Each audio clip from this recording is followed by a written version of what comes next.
Isaac Ochoterena Mendieta, originario de Atlisco, Puebla, es otro de los personajes fundamentales en el desarrollo de la biología mexicana en el siglo XX. Nacido en 1885, fue un hombre polémico cuya huella aún no se ha borrado en importantes instituciones dedicadas a la enseñanza y la investigación biológica en nuestro país. Don Isaac Ochoterena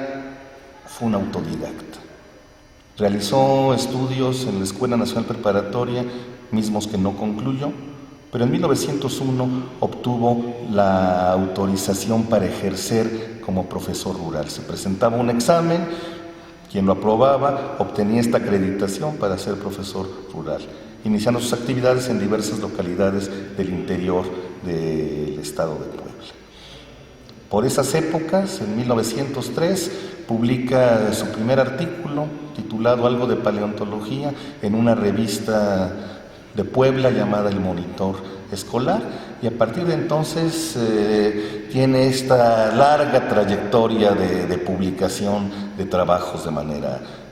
muy prolija. Sale de Puebla, se ubica en Durango. En Durango había 6 millones de hectáreas casi despobladas que necesitaban brazos para su cultivo, pero que no podían ser pobladas ni cultivadas porque eran de la propiedad exclusiva de solo 140 individuos. Según el censo de 1910, existían en el estado de Durango 108,000 jornaleros y peones, varones, los que con su familia formaban una población aproximada de 350,000 almas. Todos en la mayor miseria, pues sus jornales no llegaban a la cantidad de 20 centavos diarios. Los 433,000 habitantes restantes vivían en la miseria, eran artesanos, arrieros o empleados, y solamente un pequeño número de personas disfrutaba de riqueza que lo convertía en amo y patrón de la abrumadora mayoría de sus compatriotas.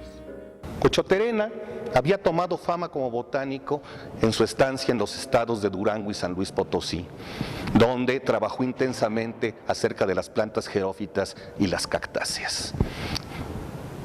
A su regreso a la Ciudad de México, por conducto de Pastor Rue, se le recomienda a Herrera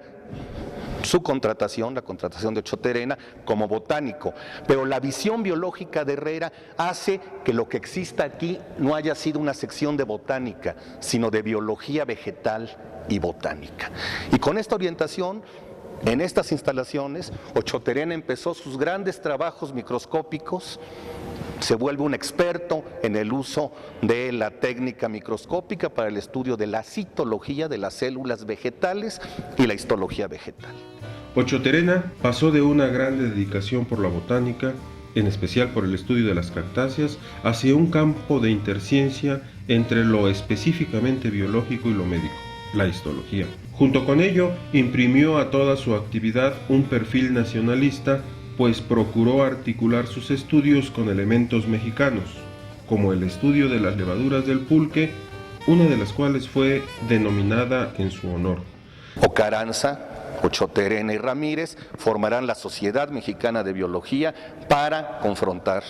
la visión biológica evolucionista de Herrera, por una razón que tiene que ver con lo que llamamos inconmensurabilidad socioprofesional.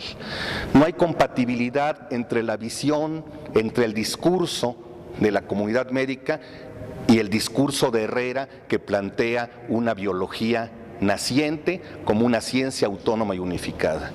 Y eso lleva a que Fernando Carranza, junto con Eliseo Ramírez e Isaac Ochoterena, formen un grupo que comienza a contraponerse a las orientaciones del director, de don Alfonso Luis Herrera López. En 1915, Alfonso L. Herrera tenía todo el apoyo del secretario de Fomento, el ingeniero Pastor Rue. Sin embargo, después del asesinato de Carranza en Tlaxcalaltongo en 1921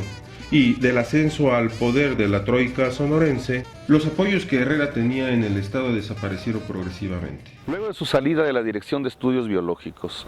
Isaac Ochoterena ocupará diversos espacios en la Universidad Nacional de México. En 1921 se incorpora como profesor de biología en la Escuela Nacional Preparatoria, donde será jefe de clases, y a partir de su labor docente, en 1922 publicará sus lecciones de biología. También ocupará el espacio de la enseñanza de la biología en la Facultad de Filosofía Letras y Altos Estudios, siendo el encargado de la enseñanza de esta disciplina. Al terminar la etapa violenta de la Revolución Mexicana e iniciarse la construcción del México moderno, la falta de actividad intelectual hicieron que el campo científico mostrara desorientación. La Facultad de Altos Estudios de la Universidad Nacional de México se convirtió en el foco creador que encauzó las inquietudes de los jóvenes que, auxiliados por los pocos maestros de ideas progresistas, empezaron a revivir la actividad científica, siguiendo nuevas orientaciones acordes con la evolución científica mundial. En el año de 1927, la Dirección de Estudios Biológicos de la Secretaría de Agricultura y Fomento fue trasladada del bello edificio de Valderas y Ayuntamiento a esta Casa del Lago en el bosque de Chapultepec. Al hacer ese traslado a unas instalaciones inadecuadas para la investigación científica, la Dirección de Estudios Biológicos entró en su etapa de mayor deterioro. Al finalizar 1929, murió la Dirección de Estudios Biológicos, mientras que la Casa del Lago se entregaba a la universidad para llamarse Instituto de Biología, al que quedó anexo el Museo del Chopo. La desaparición de la Dirección de Estudios Biológicos puso las cosas en su sitio para los intereses de la comunidad médica, puesto que ellos reivindicaban las glorias del Instituto Médico Nacional y el nuevo Instituto de Biología haría una investigación de corte más cercano a la tradición de la historia natural y no la biología evolucionista que Herrera pretendía que se realizara. Durante el gobierno de Obregón se pudo dar énfasis a ciertas actividades económicas que tuvieron que dejarse de lado en la revolución. Algunas de las actividades que fueron descuidadas eran la minería y la agricultura, aunque la extracción petrolera entró en auge durante los mismos años del conflicto y aún por mucho tiempo después. Para la sucesión presidencial, Obregón eligió a su secretario de Gobernación, Plutarco Elías Calles. En términos administrativos, Calles continuó con la obra de infraestructura, concentrado principalmente en dos aspectos: la ampliación de la carretera y la construcción de presas y distritos de riego para el fomento de la agricultura. En este contexto, el programa propuesto en octubre de 1929 para el Instituto de Biología por Fernando Carranza, Mariano Moctezuma y Samuel Morones sostiene que, tan luego como se convierta en una dependencia universitaria, debe estar de acuerdo con lo que demanda desde hace tiempo las corporaciones de obreros, como las oficinas que tienen a su cargo el desarrollo de los intereses colectivos o el mejoramiento de los diversos grupos que constituyen la colectividad nacional.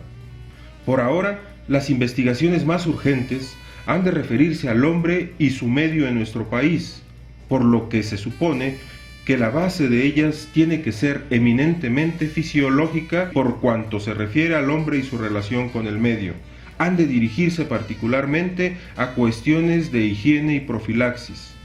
Se propuso, asimismo, que el nuevo instituto se dividiera en 4 secciones: fisiología, farmacología, botánica y zoología, expresando que,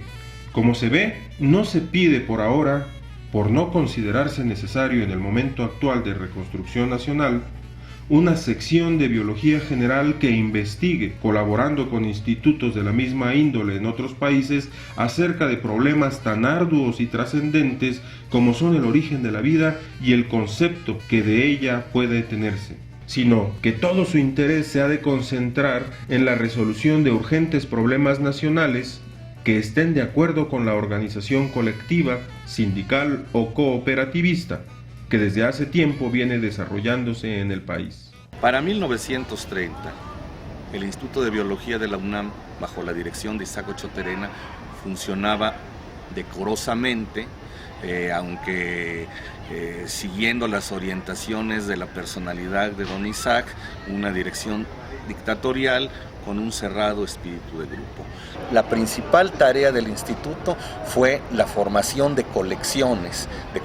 de seres vivientes, marcando esta línea de orientación en la investigación biológica hacia lo descriptivo, lo morfológico y lo taxonómico, lo cual quedó plasmado en la estructura de los planes de estudio para la formación de los primeros biólogos mexicanos, los cuales venían también a tomar cursos en las instalaciones de los laboratorios de este Instituto de Biología. Con la finalidad de dar a conocer los resultados de las investigaciones que se hacían en este Instituto de Biología,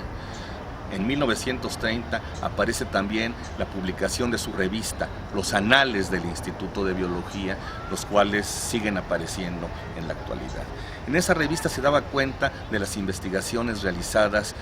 por los diferentes grupos de trabajo que integraban este instituto. Si comparamos el boletín de la Dirección de Estudios Biológicos realizado por Herrera y los anales del Instituto de Biología, podemos darnos cuenta del giro, del cambio de orientación que tomó la biología mexicana a partir de la creación del Instituto de Biología de la UNAM. Como consecuencia de una serie de conflictos con el personal y debido al surgimiento de facciones antagónicas en el Instituto de Biología de la Universidad Nacional Autónoma de México, hubo una crisis en 1946 que ocasionó que el 3 de octubre Ochoa Terena quedara definitivamente separado de su cargo, aunque se le concedió la distinción de designarlo investigador emérito y director honorario, lo que no obstó para que en la práctica encontrara trabas para poder realizar trabajos en su seno. Las razones del ocaso de Ochoa Terena como director del instituto son razones más bien de fricciones personales, del desgaste propio de tantos años de mandato. Es algo muy diferente al proceso de exclusión de Herrera, que implica cuestiones dignas de un análisis histórico más elaborado, esta cuestión que hemos hablado de la inconmensurabilidad entre discursos, la inconmensurabilidad socioprofesional entre los intereses del gremio médico y la posibilidad de un gremio naciente de biólogos. A diferencia de ello, aquí se trata de una cuestión de intrigas, de roces entre los miembros del instituto que llevaron a que se le solicitara pedir licencia como director y posteriormente se planteara su remoción definitiva. El siguiente director fue Roberto Llamas, que paradójicamente duró más años aún que Ochoa Terena en el cargo de director del instituto. El conflicto entre Herrera y Ochoa Terena definió los caminos que tomaría la enseñanza profesional de la biología en México y el avance de determinados campos de investigación en detrimento de otros. Como consecuencia de esta confrontación, que culminó en la desaparición de la Dirección de Estudios Biológicos, puede decirse que se inició el camino de la auténtica institucionalización de la biología en México, determinando las orientaciones que por mucho tiempo se seguirían en este campo, principalmente en la Universidad Nacional Autónoma de México y los espacios objetos de su influencia. Cuando se da el proceso final de institucionalización de la biología en México con la creación del Instituto de Biología de la UNAM, la teoría de la evolución y el estudio del origen de la vida se han hecho a un lado. La teoría de la plasmogenia de Herrera es completamente desplazada, se busca borrarla del panorama científico del país, y entonces podemos decir que la introducción del evolucionismo en México fue una operación fallida ya en el siglo XX, a partir de 1929, y pasarán muchos años hasta que se vuelva a desarrollar una biología con una orientación hacia la evolución, después de la década de los 60.